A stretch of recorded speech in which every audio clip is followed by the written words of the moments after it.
Meus amados, graça e paz. Amém?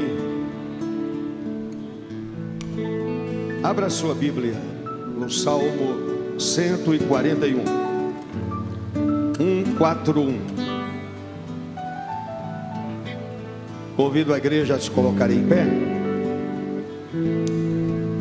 e faremos a leitura alternada deste Salmo 141, Salmo de Davi. Leamos. Senhor, a ti clamo, dá-te pressa em me acudir. Inclina os ouvidos à minha voz quando te invoco.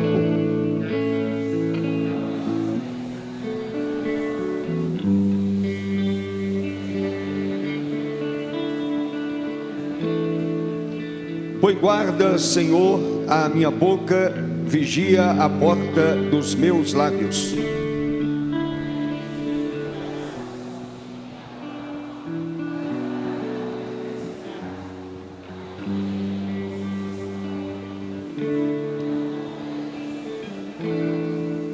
Fira-me o justo, será mercê.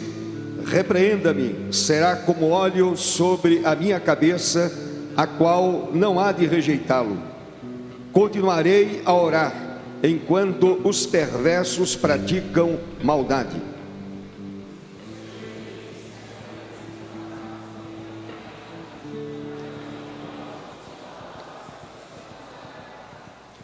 Ainda que sejam espalhados os meus ossos à boca da sepultura, quando se lavra e sulca a terra.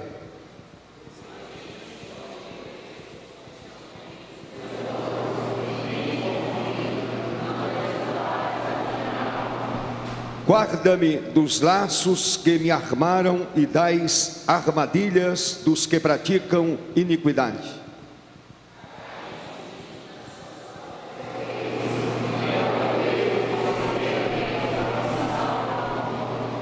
Amém?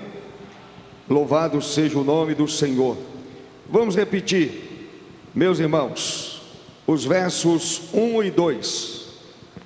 Senhor, a ti clamo, dá-te pressa em me acudir. Inclina os ouvidos à minha voz, quando te invoco. Suba à tua presença a minha oração com incenso, e seja o erguer de minhas mãos como oferenda vespertina. Amém. Louvado seja o Senhor. Vamos orar, meus irmãos. Eu peço a você a se ajoelhar durante alguns instantes. Vamos orar ao Senhor, pedindo a sua misericórdia e a sua bênção para as nossas vidas. Oremos.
maravilhoso e eterno Deus, estamos diante de Ti, Senhor, com as nossas mentes abertas, corações amplamente abertos, pois discernimos que estamos diante do Deus Todo-Poderoso, Criador de todas as coisas, aquele que nos alcançou e nos trouxe para o caminho da verdade. Em Cristo estamos na verdade, entramos pela porta estreita e encontramos alimento para a nossa alma, alimento para a nossa mente, encontramos refrigério para a nossa vida.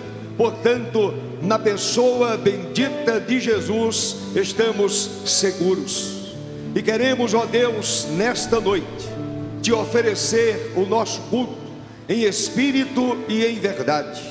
E também, Senhor, te suplico em nome de Jesus que neste lugar permeie somente a tua vontade, o teu querer. Afasta, Senhor, de cada um de nós aquilo que porventura venha distrair a nossa mente, aquilo que vem tirar do nosso coração, de nossa mente, todo ensinamento da palavra. E assim, ó Deus, tudo aquilo que impede a ação do Espírito Santo de Deus seja banido deste lugar, e aqui permaneça somente a vontade soberana do nosso bendito Salvador.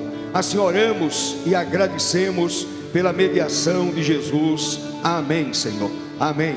Glória a Deus. Amém, irmãos. Louvado seja o Senhor. Os irmãos que estão chegando podem entrar.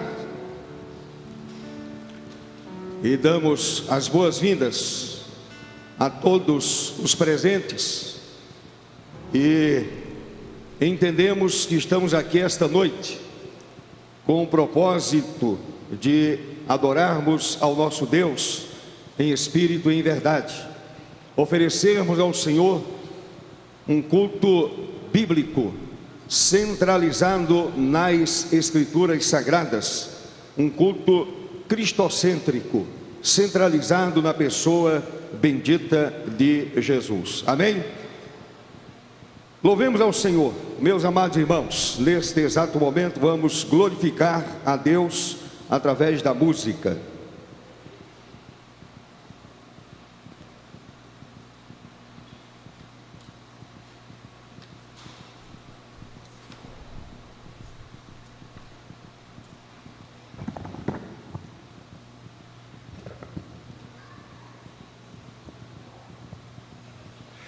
Graças e paz, irmãos.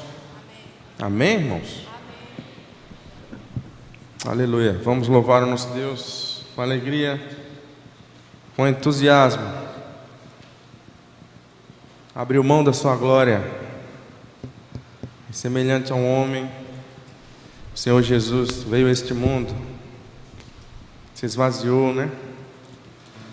Mas não há nome mais maravilhoso do que o nome de Jesus. É um nome maravilhoso, nome que nos conforta, nome que nos dá paz.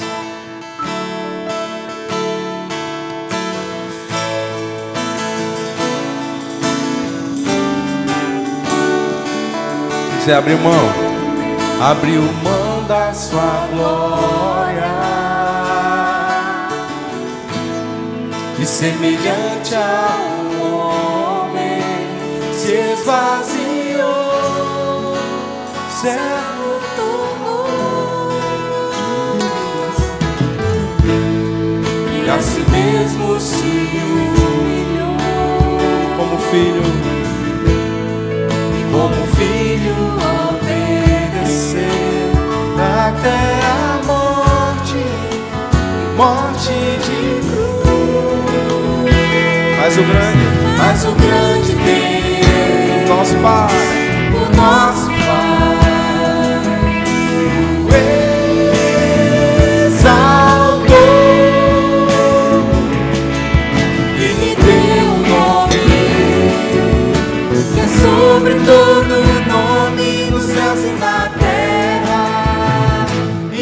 debaixo da terra, ao nome de Jesus, todo joelho se dobrará e toda língua confessará que Ele é o Senhor.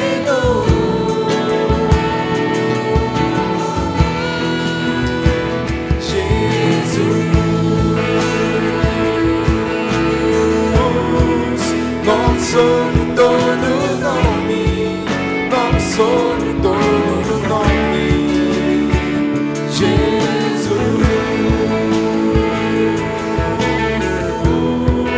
Nome sobre todo nome, nome sobre todo nome. Abriu mão da sua glória,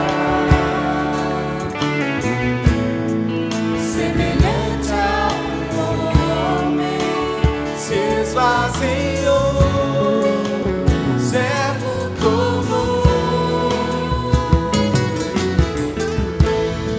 e a si mesmo se humilhou, como filho, e como filho obedeceu até a morte, e morte de cruz. Mas o grande Deus, mas o grande Deus, o nosso Pai, o exaltou e lhe deu um nome que é sobre todo nome, nos céus e na terra e debaixo da terra, ao nome de Jesus, todo joelho se dobrará e toda língua confessará que Ele é o Senhor. Quero te convidar a ficar de pé nesse momento. Diga: Jesus, Jesus. Adore ao Senhor. Nome sobre todo nome, nome sobre todo nome, Jesus.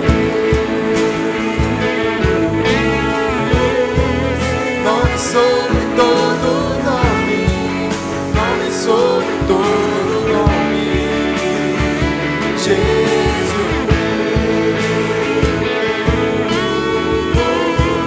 Nome sobre todo nome, nome sobre todo nome, Jesus. Nome sobre todo nome, nome sobre todo nome, nome sobre todo nome, seu nome é maravilhoso, conselheiro, Deus forte, Pai da eternidade e príncipe da paz.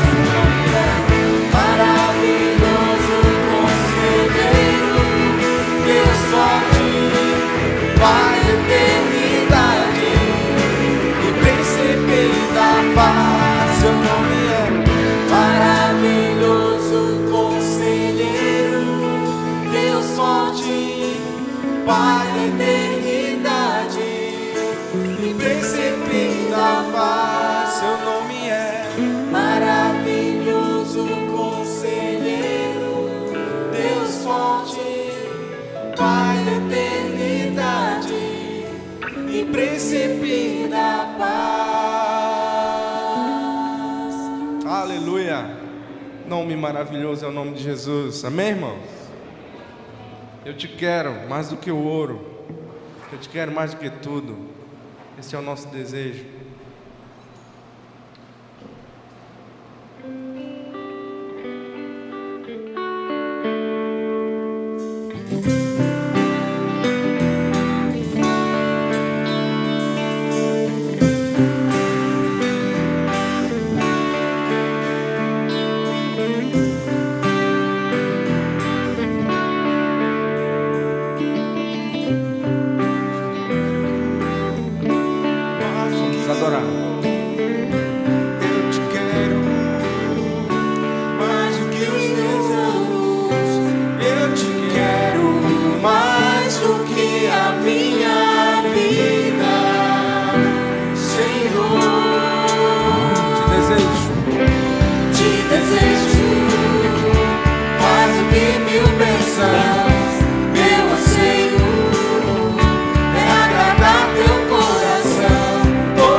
Nós gostaríamos de ensinar uma música aos irmãos nessa noite.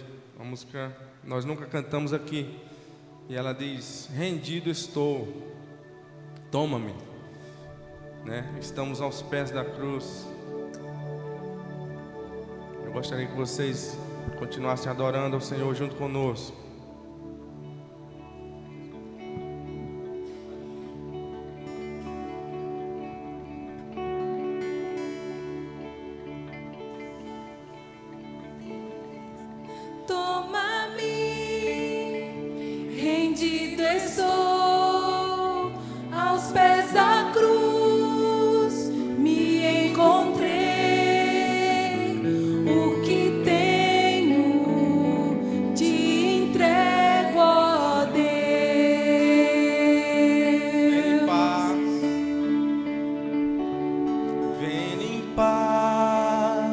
As minhas mãos, purificar meu coração,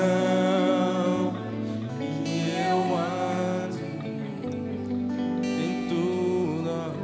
Desculpa, irmãos, eu queria repetir essa parte com os irmãos. Uma música nova, inclusive para mim, mas o espírito de adoração em cada um de nós, amém? Vem limpar.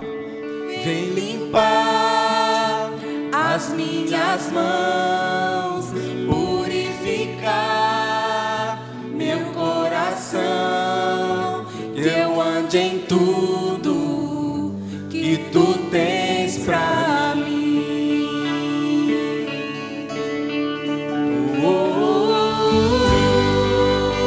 Eis-me aqui, rendido estou.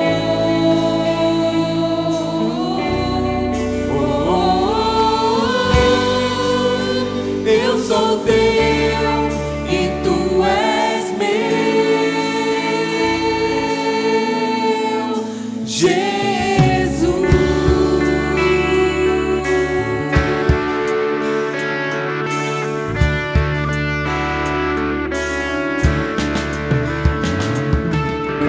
Meus momentos e os dias meus, meu respirar,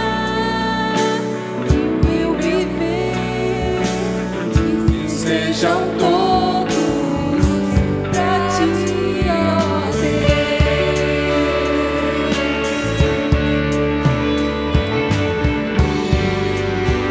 Eis-me aqui, rendido estou.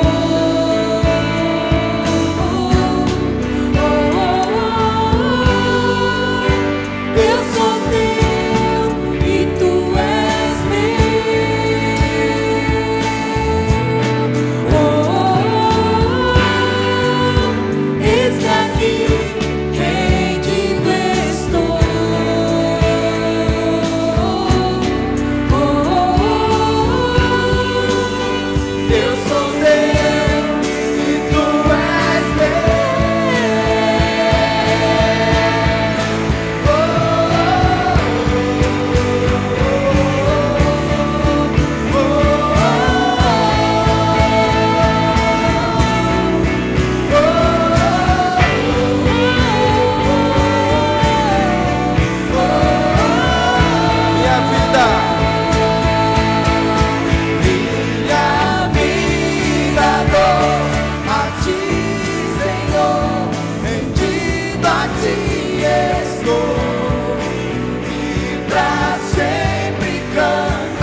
uma vez. Minha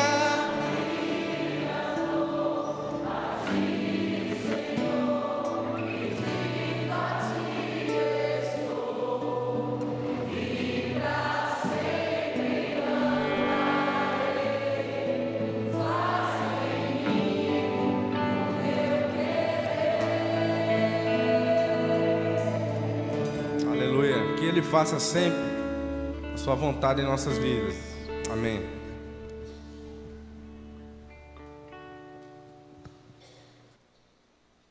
Abra a sua Bíblia. Depois da leitura do texto, vamos orar pelas crianças de 2 até 11 anos. Atos, o livro histórico do Novo Testamento, capítulo 2, que trata da descida do Espírito, a conversão de quase 3.000 pessoas, e depois o texto a partir do verso 42 até o verso 47, nos mostra o texto como viviam os convertidos. E perseveravam na doutrina dos apóstolos e na comunhão, no partir do pão e nas orações. Em cada alma havia temor, e muitos prodígios e sinais eram feitos por intermédio dos apóstolos. Todos os que creram estavam juntos e tinham tudo em comum. Vendiam as suas propriedades e bens, distribuindo o produto entre todos à medida que alguém tinha necessidade. Diariamente perseveravam unânimes no templo, partiam pão de casa em casa e tomavam as suas refeições com alegria e singeleza de coração, louvando a Deus e contando com a simpatia de todo o povo. Enquanto isso, acrescentava-lhes o Senhor, dia a dia, os que iam sendo salvos. Amém. Convido as crianças de 2 até 11 anos e depois da oração o grupo volta, canta mais uma música e depois estaremos ouvindo a palavra do Senhor.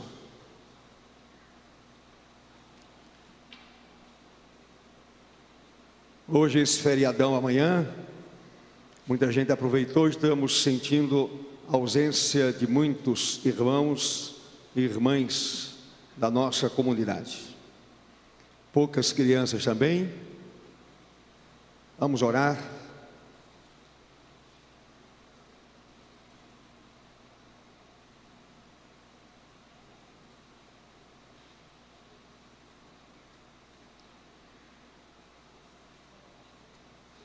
Senhor nosso Deus e Pai, chegamos à Tua presença para entregar em Tuas mãos essas crianças que aqui estão e que vão continuar o culto, aprendendo a mensagem do Senhor, aprendendo o ensino bíblico, crescendo no conhecimento do Senhor e da palavra do Senhor. Aquelas que vão ministrar a esses corações, que estejam cheias do temor do Senhor, da alegria do Senhor, da iluminação do Santo Espírito, a fim de que essas almas tão tenras sejam alcançadas, esses corações sejam alcançados e edificados para o louvor do nome do Senhor. Portanto, Pai, leva essas crianças debaixo da tua graça e misericórdia, e ali, Senhor Deus, estejam submissas ao Senhor, submissas à palavra bendita do nosso Salvador eterno. Assim oramos e agradecemos em nome de Jesus. Amém. Amém. Glória a Deus. Louvemos ao Senhor, meus irmãos.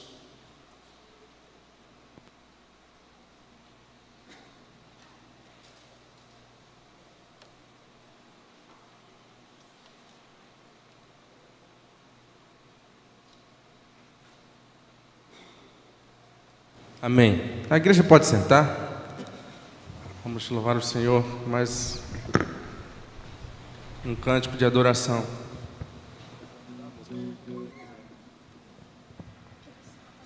Vamos dizer: venho a ti, Jesus.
Estou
Continue com a sua Bíblia aberta.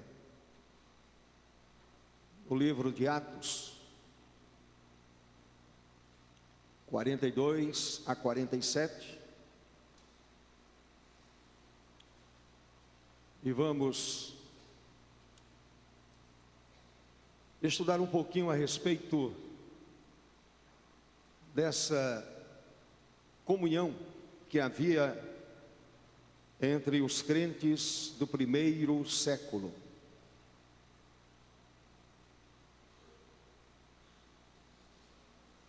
Deus amado, em nome do Senhor Jesus, ilumina a nossa mente. Abre, Senhor, o nosso coração. E a palavra seja aceita como tua palavra. Palavra que muda completamente a nossa maneira de caminhar e de enxergar a vida cristã. Ajuda-nos a compreender o que tu queres, o teu desejo supremo para a vida da igreja, para o teu povo. Os crentes primitivos caminhavam de forma tão diferente. Havia temor no coração, os sinais e prodígios apareciam. O texto afirma que eles tinham tudo em comum, estavam sempre juntos. E é isso que queremos aprender e também queremos resgatar, valores que se perderam, valores que mostravam a diferença da igreja. Portanto, Pai, em nome do Senhor Jesus, ilumina a nossa mente. Assim oramos, em nome de Jesus. Amém. Amém. Meus irmãos, vamos pensar um pouquinho a respeito de uma igreja relevante, de uma igreja que faz diferença, de uma igreja que o mundo respeita como igreja de Cristo, mesmo que não aceite os seus valores, não aceite os seus critérios. Mesmo assim, o mundo precisa reconhecer que a igreja de Cristo é algo diferente e que faz profunda diferença nesse mundo. Eu acredito piamente que todo cristão almeja servir ao Senhor numa comunidade viva, dinâmica e relevante, na qual o amor de Cristo seja real. Não apenas seja uma conversa, uma fala, mas que esse amor seja real. Os frutos sejam visíveis. Os dons do Espírito Santo sejam utilizados. Algo que parece-me que a igreja perdeu ou se esqueceu, ou tem medo. Eu dizia ontem no culto matinal que eu me assusto com o susto da igreja a respeito de uma manifestação sobrenatural do Senhor no meio da igreja.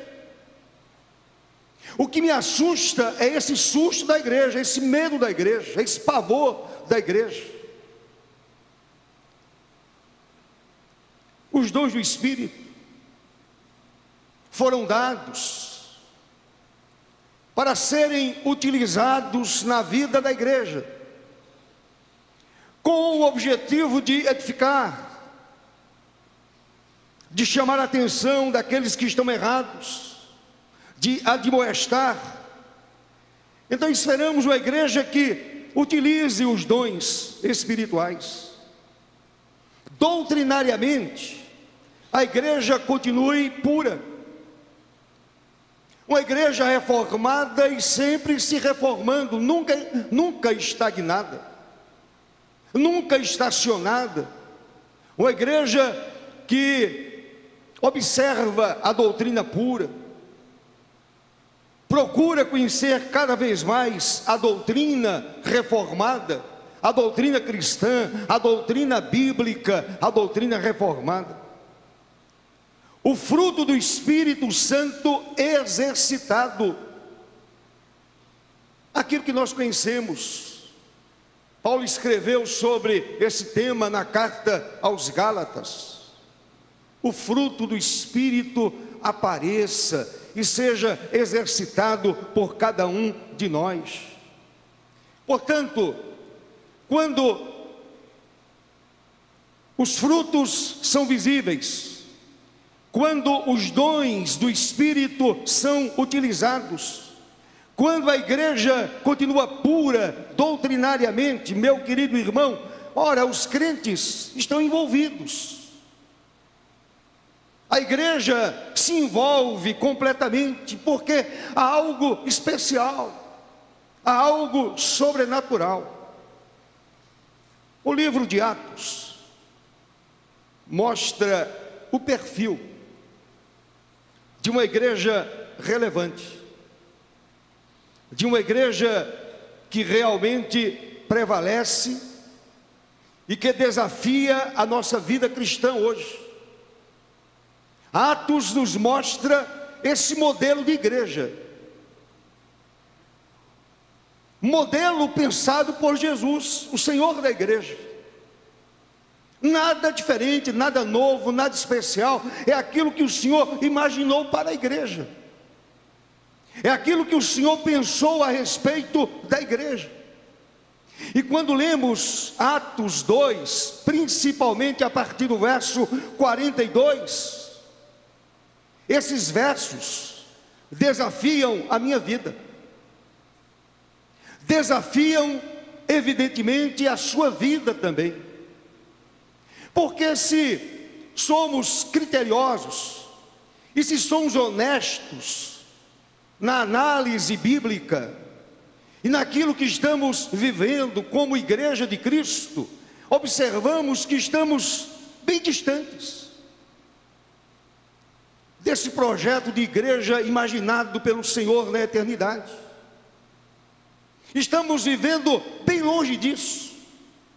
Estamos muito aquém dessa realidade vivida pelos crentes do primeiro século. Então, meus irmãos, a narrativa de Lucas nos dá uma visão da vida comunitária da igreja do primeiro século. É uma visão, e essa visão, sem dúvida, serve de modelo para a igreja do século 21, serve de referência para a minha vida, sinaliza ao meu coração, me mostra que alguma coisa está errada, me ensina que a igreja perdeu um pouquinho o seu foco. A igreja perdeu de vista aquele foco inicial, aquilo que está descrito aqui em Atos 2, a partir do verso 42. Observem uma coisa. Quando a gente olha para o livro de Atos, e principalmente para o capítulo 2, observamos que havia sintonia entre a pregação e a vida prática, entre o discurso e a prática.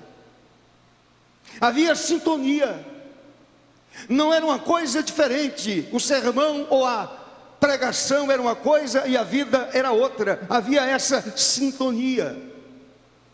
Isto é, pregavam, e, portanto, viviam o que pregavam. Essa é a grande diferença da igreja, ou foi a grande diferença da igreja do primeiro século. Mesmo em meio àquele tumulto, mesmo vivendo em situação de constante perigo, de perseguição, de incerteza, de sofrimento, a igreja era coerente com o seu discurso e prática. Era uma igreja que pregava e vivia aquilo que pregava. Hoje nós ouvimos, discursamos, falamos a respeito, porém, se a gente observar bem, o discurso é um e a prática é outra. O nosso discurso é bem diferente daquilo que nós vivemos. A nossa realidade é completamente diferente. Então, meus queridos, nos versos 42 a 47, encontramos uma descrição dos primeiros dias da igreja, que com certeza continua desafiando a igreja contemporânea. Uma igreja relevante. E essa igreja do primeiro século continua desafiando a igreja do século 21. Aquilo que a igreja vivia desafia a igreja contemporânea. Desafia a minha vida e desafia a sua vida. Vejamos algumas coisas. Olhe para o verso 42. O verso 42 usa a palavra perseverar. Diz o texto que os crentes perseveravam na doutrina dos apóstolos. Os apóstolos ainda estavam vivos. Era o início da igreja. Se você observar para o verso 41, no finalzinho do verso 41, a palavra diz que depois do discurso de Pedro, quase 3.000 pessoas receberam a Jesus no coração. E esses que receberam a Jesus no coração perseveravam firmes na doutrina dos apóstolos. Estavam ali firmes. Quase 3.000 almas se renderam a Jesus e continuaram firmes, perseveravam, eram perseverantes na doutrina dos apóstolos. É verdade que a partir do século III, a igreja foi perdendo isso. Século IV, século V, misericórdia. A partir daí a igreja começa um descaminho. A perseverança na doutrina dos apóstolos já não havia mais, já não existia. Muita coisa começou a acontecer no meio da igreja. Algumas doutrinas foram inventadas, foram trazidas para o seio da igreja, até a reforma do século XVI. A igreja foi se afastando do caminho do Senhor, deixando de lado a doutrina dos apóstolos. A doutrina simplesmente virou fumaça, literalmente falando. E aí vem o século XVI e Lutero dá aquele brado, e a reforma é uma volta para a doutrina dos apóstolos.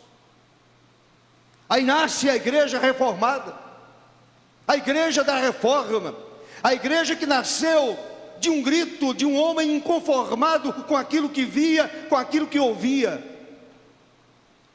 Porém, meus amados, aqueles quase 3.000 juntamente com os apóstolos, juntamente com aqueles que eram seguidores de Jesus, perseveravam na doutrina dos apóstolos.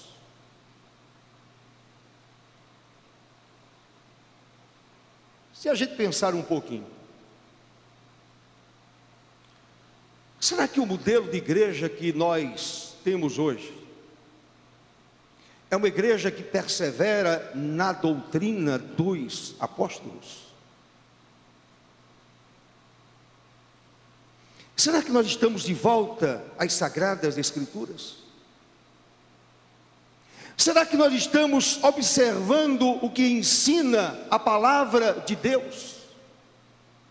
O que os apóstolos ensinaram? O que Jesus ensinou nos evangelhos? Será que nós, como igreja contemporânea, estamos perseverando na doutrina dos apóstolos? Cada igreja que surge, igreja entre aspas, surge com uma coisa nova, com uma doutrina nova. E a impressão que eu tenho é que a igreja de hoje, a igreja contemporânea, está precisando de uma nova reforma. Que algo novo aconteça. Que a igreja seja despertada e saia da letargia, da frieza, da mornidão espiritual. Que a igreja volte a perseverar na doutrina dos apóstolos. E deixe-me dizer uma coisa a vocês. Para a igreja perseverar na doutrina dos apóstolos, não é na doutrina de tal denominação, ou da minha denominação. Na doutrina dos apóstolos, a igreja precisa estudar as Sagradas Escrituras. Voltar a estudar a Bíblia. Eu tenho a impressão, meus amados, que nunca na história da igreja, a igreja foi tão analfabeta no conhecimento da Bíblia como nos dias de hoje. Uma igreja que não sabe folhear o livro santo. Se a gente perguntar a um crente qual é a razão da sua esperança em Cristo,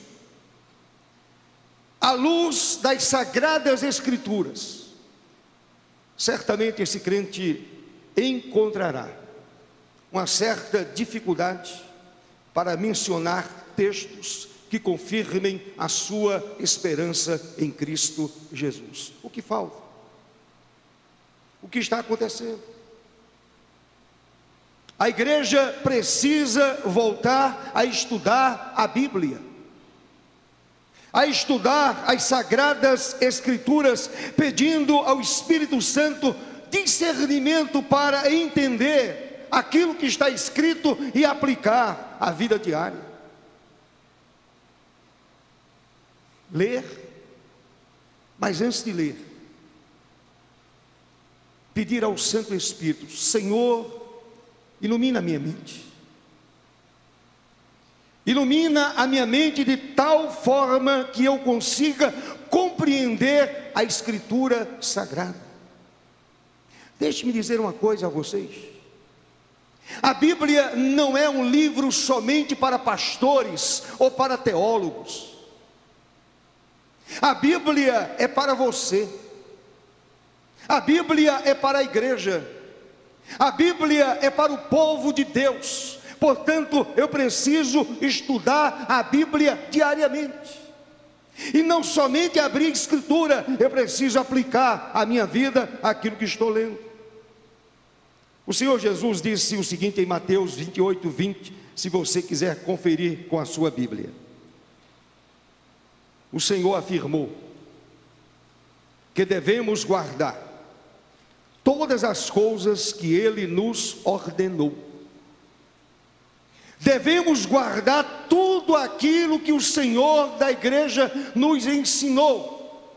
Aí eu pergunto, aquilo que o Senhor Jesus ensinou, aonde está?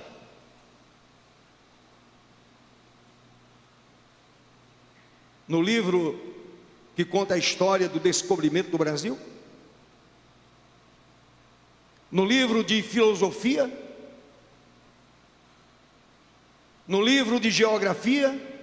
Não, está aqui, nos evangelhos. Eu preciso voltar a estudar a bendita palavra de Deus. Perseveravam na doutrina dos apóstolos, e vou encontrar essa doutrina aqui.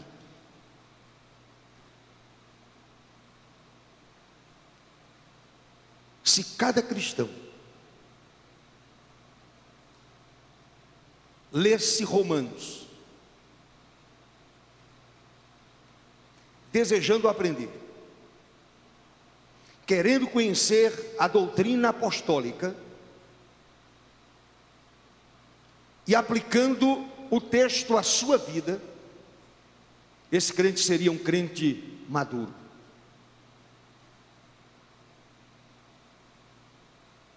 Conheceria doutrina pura, doutrina bíblica, e a sua vida espiritual cresceria e cresceria muito para o louvor do Senhor nosso Deus.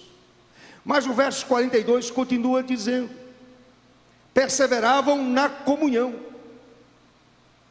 Aqueles crentes se alegravam na convivência daqueles que criam como eles mesmos criam. Eles se alegravam nessa convivência com aqueles que criam, assim como eles criam também. E por isso a palavra diz que eles estavam sempre em comunhão. Meus amados, a mais doce comunhão, com certeza, encontra-se com os que amam o mesmo Salvador. Essa comunhão você não encontra fora da igreja.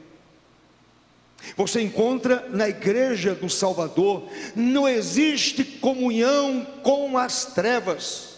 Existe comunhão com aqueles que estão em Cristo, com aqueles que foram salvos, com aqueles que foram redimidos pelo sacrifício do Senhor. Por isso nós nos chamamos de irmãos, irmãos em Cristo. Por isso Paulo diz que agora pertencemos à família de Cristo. Fazemos parte de uma família. Isso é comunhão, comunhão com os santos, comunhão com os salvos, comunhão com os servos do Senhor. Ainda no verso 42, a palavra diz que aqueles crentes perseveravam no partir do pão. No partir do pão. Eu estou usando hoje a Bíblia Sagrada com reflexões de Lutero. E ele diz algo interessante a respeito da comunhão. Ele diz que a comunhão fortalece a fé, anima os crentes, e que a nossa alma precisa desejar sempre essa comunhão. Não somente a questão da ceia do Senhor, que é importante, e Lutero diz que é muito importante, mas também devemos observar que a comunhão entre nós precisa acontecer, pois pertencemos ao mesmo Senhor e vamos morar no mesmo céu. Amém, meu irmão?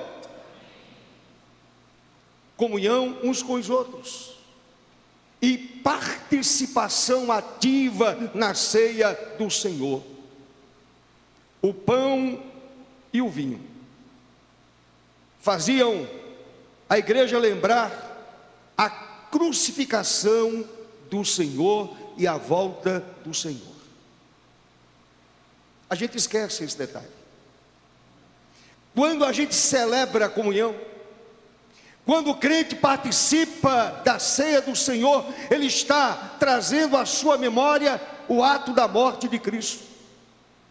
Mas também, ao mesmo tempo, a comunhão me lembra que um dia Jesus estará voltando para levar o seu povo embora.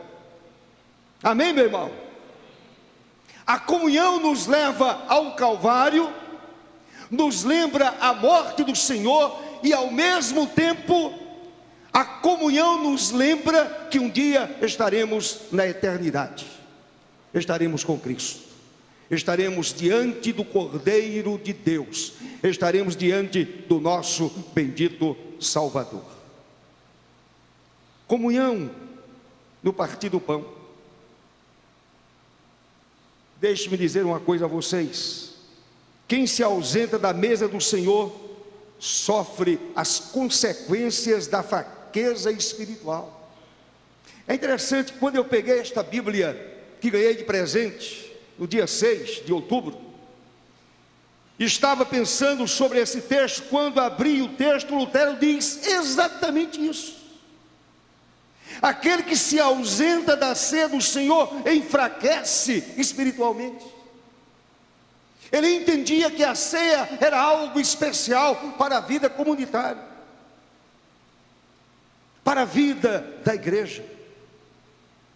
E às vezes nós nos ausentamos da ceia do Senhor, deixamos de lado a ceia do Senhor. E ainda, o texto nos diz, o verso 42, perseveravam nas orações. Eram crentes que oravam. Por isso, fatos extraordinários aconteciam, milagres aconteciam, fatos novos aconteciam. Eu estava lendo a biografia de um grande evangelista norte-americano, e aquele homem foi poderosamente usado por Deus, e durante o seu ministério, o mover do Espírito era algo impressionante na vida daquele homem, e muitas pessoas foram abençoadas, e muitas outras foram curadas. Meus amados, a oração é algo indispensável à vida cristã. Sem perseverar nas orações, não é possível alguém ficar cheio do Espírito Santo. Sem o poder do Espírito não é possível ter uma igreja sadia e comprometida com o serviço de Deus. Eu preciso do enchimento, você precisa do enchimento, e para me encher do Espírito eu preciso orar. Se você estudar Atos 2, depois Atos 3, Atos 4, você vai perceber como aquela igreja era usada nas mãos de Deus. Quando eles oravam, o chão tremia. A presença do Espírito era algo real. O poder de Deus se manifestava poderosamente naqueles dias. Prodígios eram feitos, milagres aconteciam, porque a igreja estava sempre em oração, buscando a face do Senhor. Perseveraram na doutrina dos apóstolos e na comunhão, no partir do pão e nas orações. Nós oramos muito pouco, pouco demais. Não há vida de oração. Se não há vida de oração, não há intimidade com Deus. O poder do Senhor não se manifesta livremente no meio do seu povo. Outra coisa que eu gostaria de mencionar para você está no verso 43. Diz aí o verso 43: em toda alma havia temor. Verso 43: em cada alma havia temor, em cada convertido daquele. Quase 3.000 pessoas aceitaram a Jesus. Naquelas almas havia temor a Deus. Tão profunda era a reverência tão especial, que cada crente demonstrava que a presença do Espírito Santo era tão clara, que eles ficavam extasiados diante da presença maravilhosa e poderosa do Senhor no momento do culto. O que acontece hoje?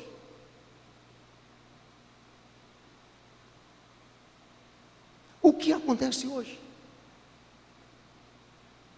Nós estamos lendo a palavra e as pessoas estão inquietas.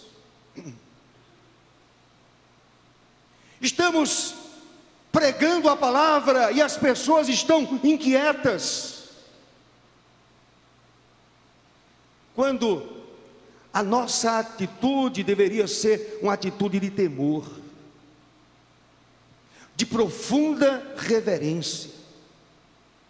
Deus está no seu santo templo, diante dele cale-se toda a terra.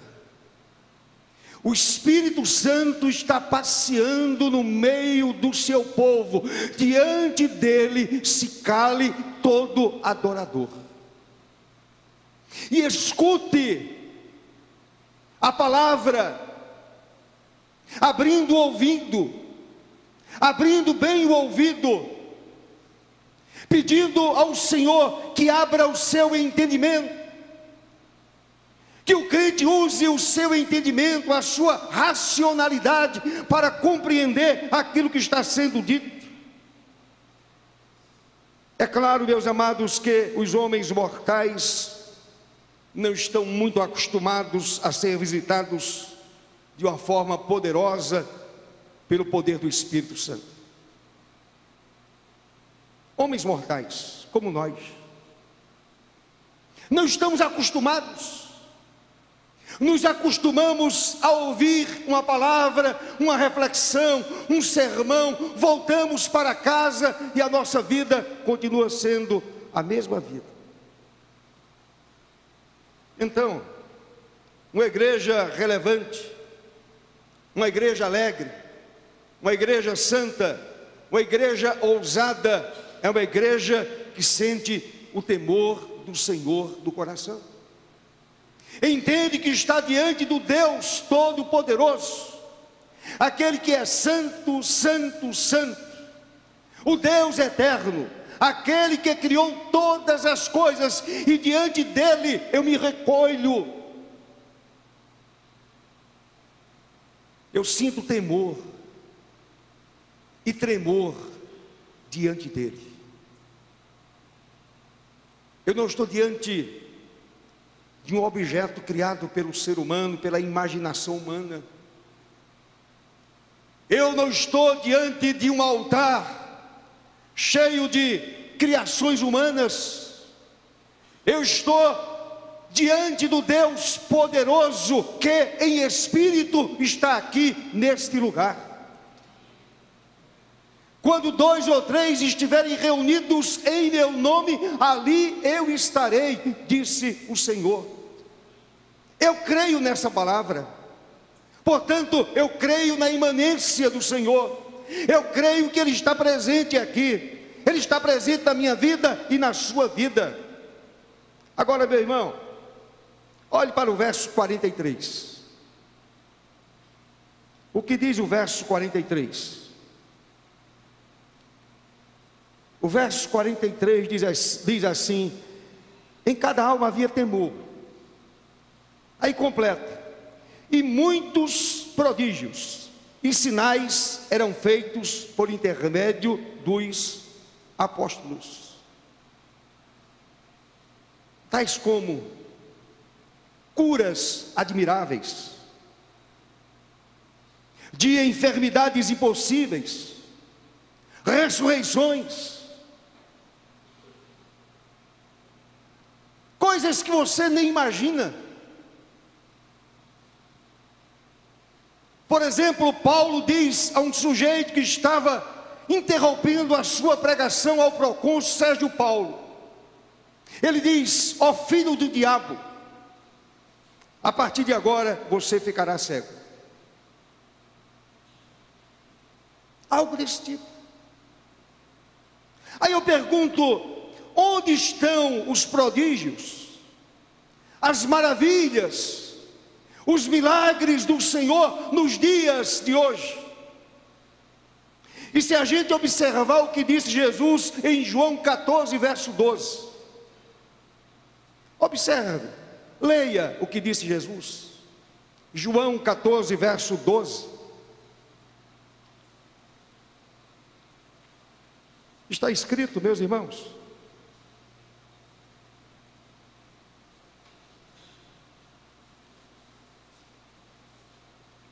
quem está falando é o Senhor Jesus.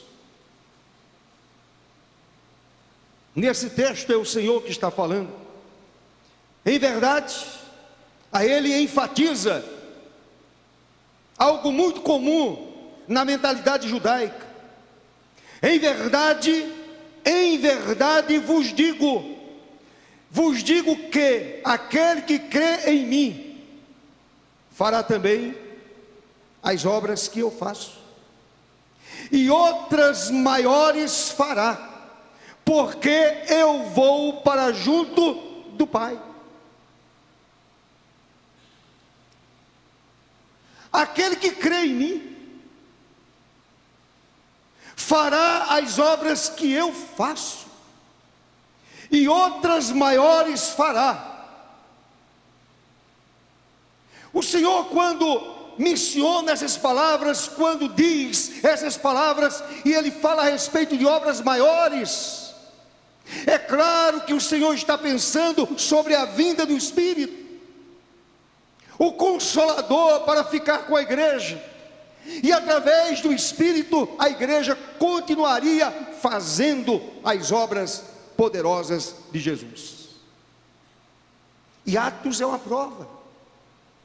O Senhor volta para o céu, e a igreja continua fazendo milagres, a igreja continua sendo usada pelo Senhor, usada pelo Espírito. Milagres aconteciam, prodígios aconteciam.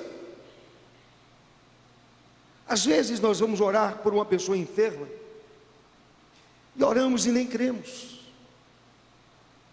nem acreditamos que o Senhor pode curar, que o Senhor pode fazer, que o nosso Deus continua sendo o mesmo. Ele é o mesmo de ontem, Ele é o mesmo hoje, e será o mesmo amanhã. Louvado seja o seu nome.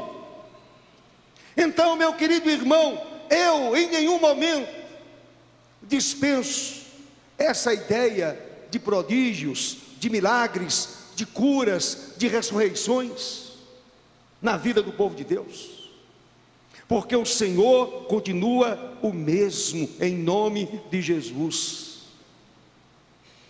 Continua o mesmo.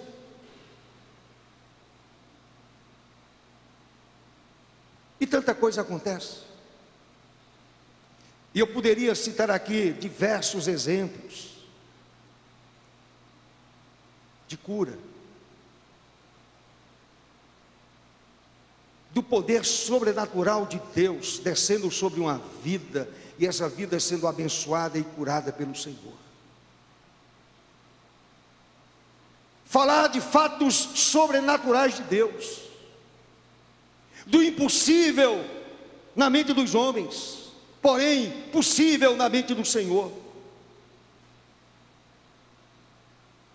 Impossível para mim, todavia possível para o Senhor nosso Deus. Em quarto lugar, para a gente não demorar muito, a igreja exercitava o ministério da misericórdia, verso 44 e 45. E todos os que creram estavam juntos e tinham tudo em comum. E aí vem uma parte, meus amados, difícil. E vendiam as suas propriedades e bens, distribuindo o produto entre todos à medida que alguém tinha necessidade. Ora, no mundo como o nosso, tão egoísta, a pessoa olhando somente para o seu umbigo, olhando somente para a sua vida, é claro que esse fato não acontece. E vendiam as suas propriedades e bens, distribuindo o produto entre todos à medida que alguém tinha necessidade. Já imaginou? A igreja do século 21 se desfazendo dos seus bens para ajudar aqueles que carecem. Na época do ter, do adquirir, do possuir, do querer mais, do amealhar, de repente você olhar para aquele que necessita e dizer: eu vou ajudar. Eu vou abrir mão de algumas coisas para ajudar aquele carente. A igreja primitiva do primeiro século, ela vivia isso. Os necessitados eram atendidos. Aí no capítulo 6 você vai encontrar a primeira junta diaconal sendo criada para exatamente continuar nesse ministério da misericórdia. Esse ministério da misericórdia continua na vida ou na direção dos diáconos. É claro que a igreja atende, é claro que a igreja busca ajudar, se interessa em ajudar, é claro, mas eu pergunto individualmente, o que cada crente está fazendo para ajudar o seu próximo, ajudar o carente? E ainda, irmãos, em quinto lugar, os crentes estavam sempre juntos. Pastor, era uma comunidade pequena, 12 apóstolos. Quando o Espírito Santo desceu sobre a igreja, 120 estavam reunidos. Só que a gente esquece que quase 3.000 pessoas se converteram. E o texto afirma que eles estavam sempre juntos. E diz mais, e mais uma vez aparece a palavra perseverar. Perseveravam unânimes todos os dias no templo. A gente vem no domingo, quando vem, durante a semana não tem como comparecer, é muito trabalho, as atividades são muitas, somos consumidos pelo dia a dia, e aí é difícil acontecer. Mas eu quero dizer uma coisa a vocês: se houver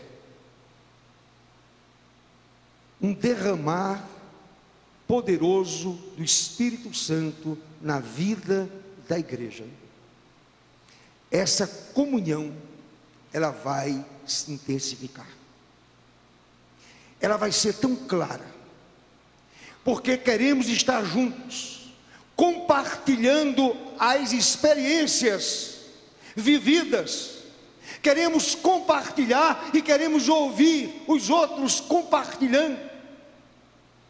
A igreja vivia junta, os crentes estavam juntos, porque eles queriam compartilhar o que estava acontecendo na vida deles. Em último lugar, verso 46, os cristãos comiam juntos com alegria e singeleza de coração, e louvavam a Deus com fervor. diz lá o verso 46, diariamente, perseveravam unânimes no templo, diariamente, não trabalhavam. Quase 3.000 pessoas se converteram, não trabalhavam.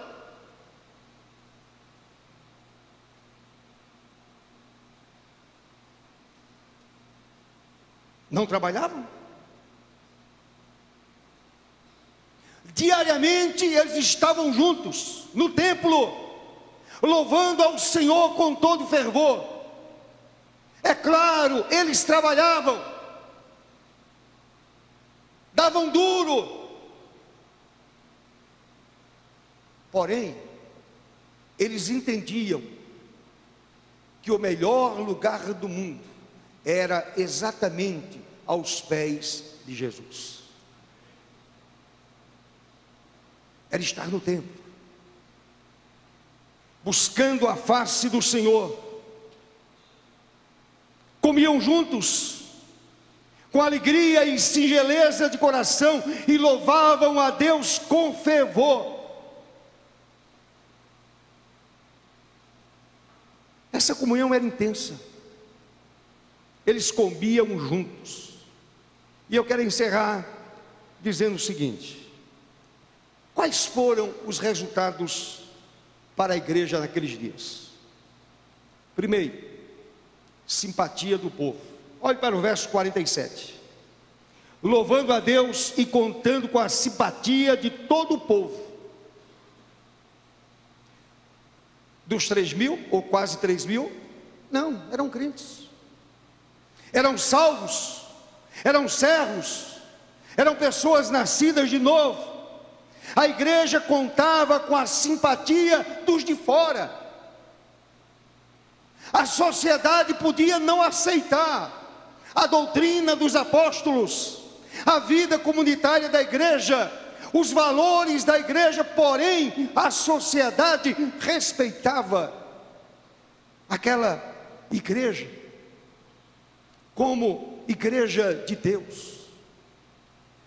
Aí eu pergunto: será que a sociedade de hoje respeita a igreja? Será que contamos com a simpatia do povo? Será que a igreja cai na graça do povo?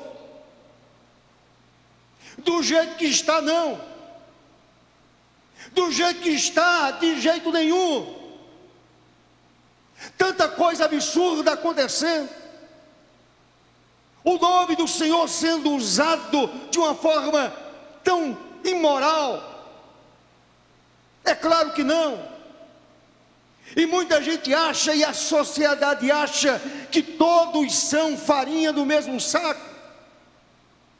Então a igreja do Senhor, a igreja de Cristo, precisa dar uma resposta, para contar com a simpatia do povo, como diz o verso 47.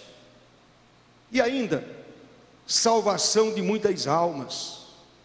Diz lá o finalzinho do verso 47. Enquanto isso, acrescentava-lhes o Senhor dia a dia os que iam sendo salvos.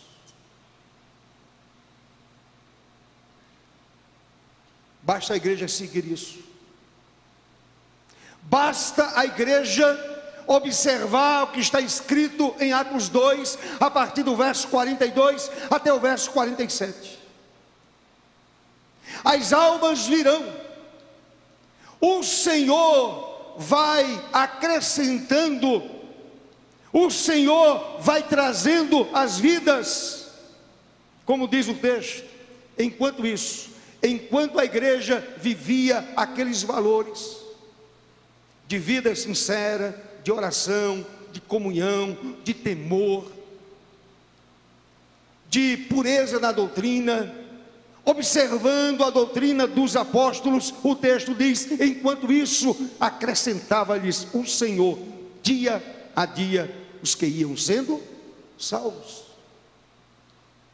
Portanto, a salvação das almas não é um projeto humano, não é uma agenda humana,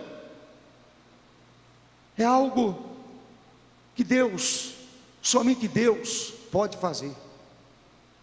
O que a igreja precisa é voltar à sua origem, voltar à sua raiz, é voltar para a Bíblia, é viver esses valores, é amar a Cristo, amar a Jesus acima de todas as coisas. O que a igreja precisa fazer é orar mais, é ter comunhão. De repente nós nos encontramos aqui no domingo, de manhã ou à noite, mas nós não conhecemos o outro, não conhecemos aquela pessoa que está ao nosso lado, aquela pessoa que está à nossa frente, não conhecemos nada a respeito daquela vida, não sabemos se está passando por problema ou não, não há comunhão, não há essa troca.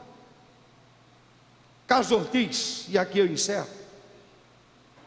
ele falando sobre isso, ele disse no seu livro O Discípulo, mas também quando eu o ouvi há alguns anos atrás, lá na cidade do Recife, ele disse que a igreja compreendeu essa verdade quando ele não pregou. Quando ele não pregou, simplesmente ele levantou-se e leu o texto: amai-vos uns aos outros. E aí sentou-se. E a igreja ficou. O que vai acontecer? Alguém vai cantar? O coral vai cantar? Ortiz levanta-se, vai ao púlpito e diz: amai-vos uns aos outros. Senta-se. Ninguém entendeu de novo. A terceira vez, ele levanta e diz: amai-vos uns aos outros. E alguém pensou: eu acho que estou entendendo. O pastor está dizendo que a gente precisa conhecer o outro, ter comunhão com o outro. E aquele irmãozinho que compreendeu, aproximou-se de outra pessoa, de outro irmão, que era do interior, sentou-se ao lado dele, começou a conversar com aquele irmão, que estava passando por uma crise financeira terrível, era lá do interior, não era de Buenos Aires. E toda a igreja começou a se movimentar, uma igreja grande. E Ortiz diz que a partir dali, aquela igreja, ela mudou radicalmente para a glória de Deus. Então, meus amados, quando a igreja orar, quando a igreja entender que comunhão é necessária, quando a igreja tiver temor a Deus, quando a igreja se converter realmente, quando a igreja se voltar para o Senhor, com temor e tremor no coração, quando a igreja entender que comunhão é necessária, os milagres começarão a aparecer, os prodígios começarão a acontecer no meio do povo de Deus. Amém, meu irmão? Fique em pé, por favor.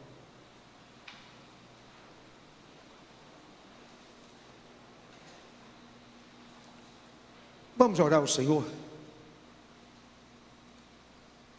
Curve a sua cabeça, feche os olhos e oremos ao nosso Deus.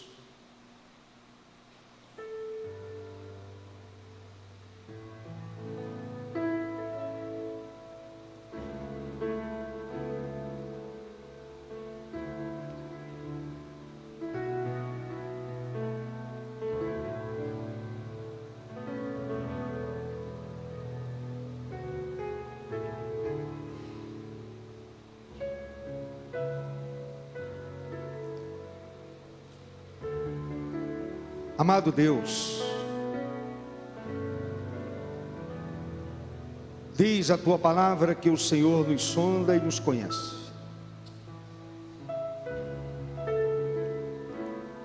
Também ensina a tua palavra que devemos temer somente a ti. Também ensina a tua palavra, Senhor, que diante da tua presença devemos ser reverentes. Diante da tua palavra devemos abrir os ouvidos. Como ouvimos pela manhã, quem tiver ouvidos, ouça.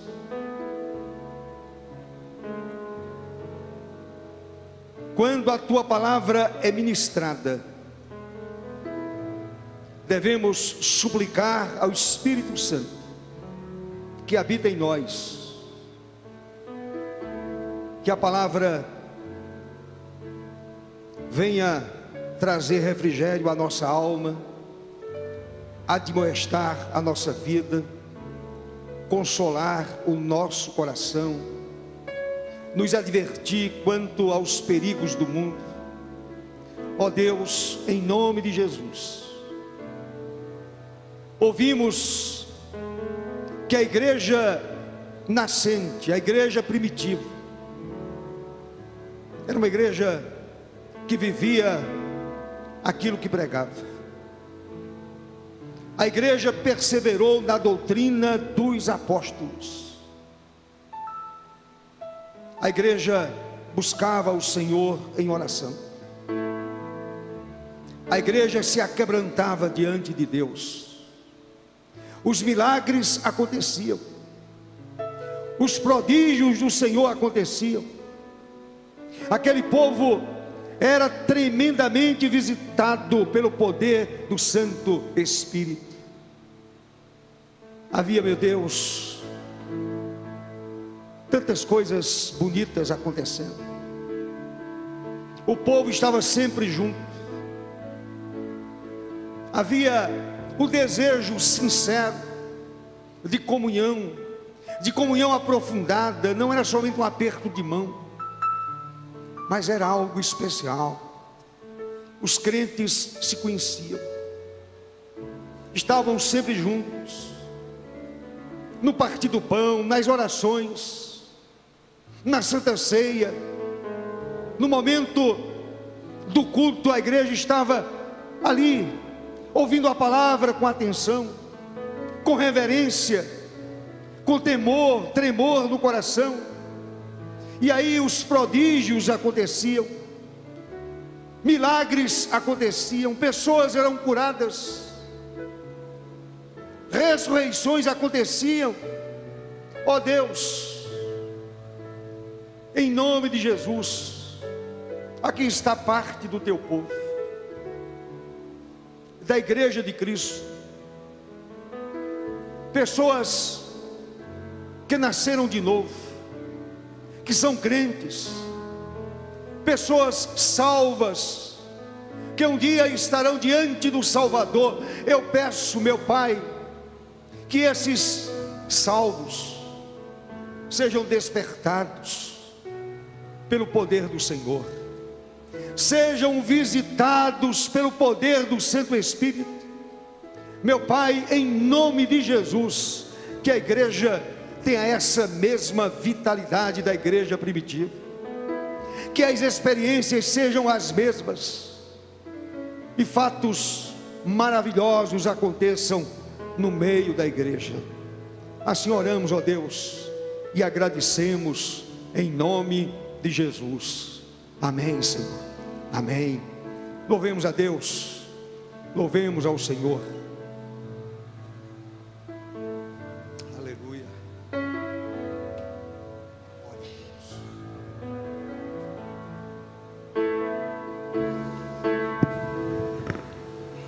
Amém. Louvado seja o nome do Senhor. Somos um jardim diante do Senhor.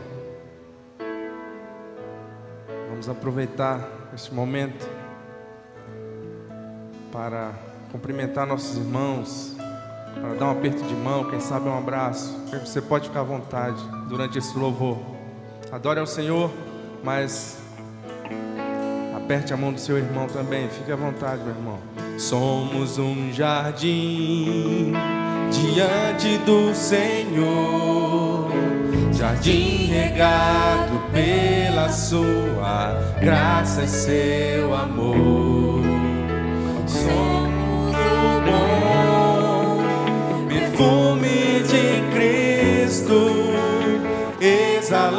exalando cheiro de vida. Somos um jardim diante do Senhor, jardim regado pela sua graça e seu amor. Sempre que você precisar, irmão, o perdoarei de coração. Esta é a vontade do Pai, que me perdoou em Cristo Jesus. Somos devedores uns dos outros do amor que flui de Deus, que nos tem feito um em Cristo, tendo tudo em comum. Meu querido irmão, se na caminhada algo se levantar pra quebrar a comunhão, o meu coração, na força do Senhor, pra você vai liberar perdão. Somos devedores, somos devedores uns dos outros do amor que flui de Deus, que nos tem feito um em Cristo, tendo tudo em comum. Meu querido irmão, se na caminhada algo se levantar pra quebrar a comunhão, o meu coração, na força do Senhor, pra você vai liberar perdão. Vamos do início, eu queria ouvir a igreja cantando. Somos um jardim, vamos lá.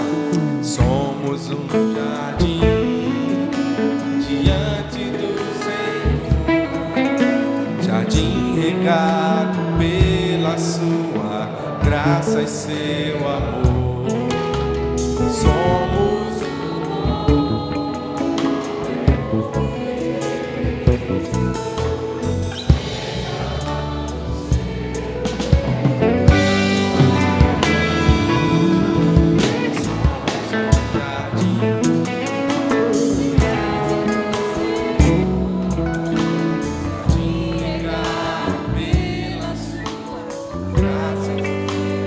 sempre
somos devedores.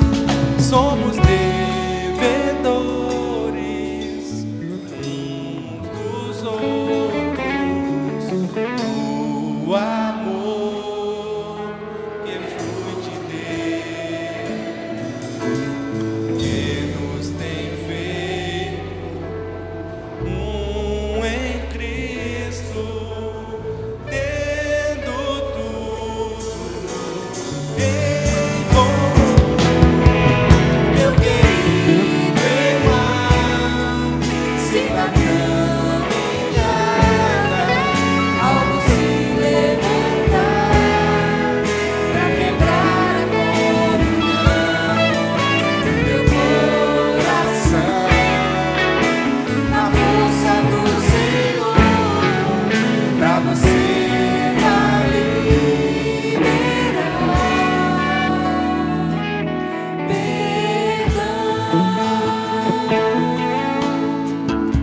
Aleluia.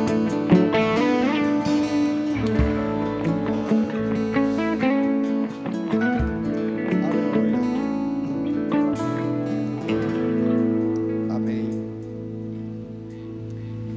Oremos ao Senhor mais uma vez. E a graça do Senhor Jesus,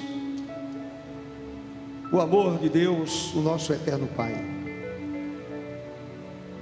a comunhão, as consolações e o poder do Santo Espírito recaiam sobre nós, avivando a igreja, despertando o povo de Deus. Que a virtude do Espírito domine o nosso pensamento, a nossa alma, o nosso coração, de tal forma que os milagres do Senhor voltem a acontecer. É assim que eu oro, é assim que eu penso, suplico. É o desejo do meu coração e certamente o desejo do coração de cada pessoa aqui presente. Que a igreja seja despertada, que essa graça do Senhor seja vista em nós, que o bom perfume de Cristo seja sentido, que o poder do Espírito seja uma realidade, agora e para todo sempre, em nome de Jesus. Amém, Senhor. Amém. Podem assentar. Eu tenho alguns avisos que são rápidos, meus irmãos. Amanhã não haverá casais aos pés da cruz. Feriadão, muita gente viajou, então não teremos casais aos pés da cruz. Na terça-feira, meus irmãos, 15 horas, oração aqui com a SAF. Quarta-feira, e gostaria de chamar a sua atenção para esse aviso. Estará conosco o pastor Ricardo Costa, lá de São Paulo. Ele é diretor nacional de treinamento de Mocidade para Cristo. Ele estará conosco na quarta-feira, no culto das 20 horas. Estará aqui trazendo a mensagem do Senhor. E eu espero que você compareça e traga outras pessoas. Vamos ouvir a mensagem de Deus, em nome de Cristo.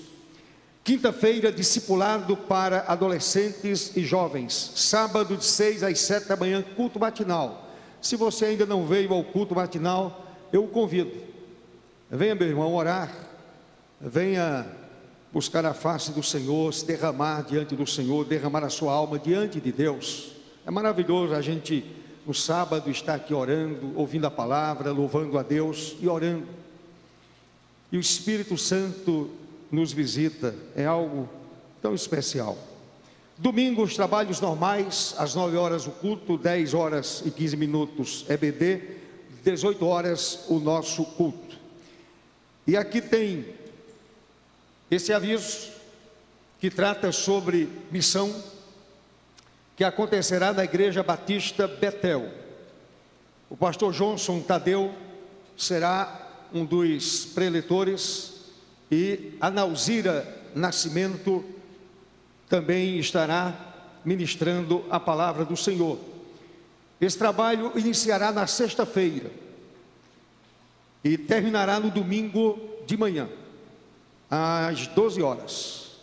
Se você deseja participar na sexta, no sábado, procure a Bárbara Sulamita e faça a sua inscrição. Se você gosta de missão, então vá ouvir. Se você não pode ser um missionário, você pode ajudar a enviar um missionário.